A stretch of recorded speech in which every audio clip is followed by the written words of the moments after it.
Zion ni nama bagi satu grup, satu parti lebih kurang 100 tahun dulu, dipimpin oleh seorang manusia tak salah nama Balfour ke apa semua sekali.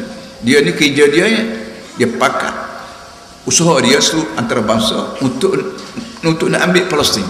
Palestin ni negeri Palestin. Apa yang nak ambil ke dia? Palestin ada rakyat dia, ada umat dia, ada Arab, ada Yahudi, ada Kristian, ada apa sekali. Palestin ni untuk orang Palestin. Tapi Yahudi nak dia seorang. Seperti kita kata Malaysia ni untuk Melayu, untuk Cina, untuk apa? Apa kata kalau orang Melayu nak ambil ke dia seorang? Cina nak ambil ke dia juga.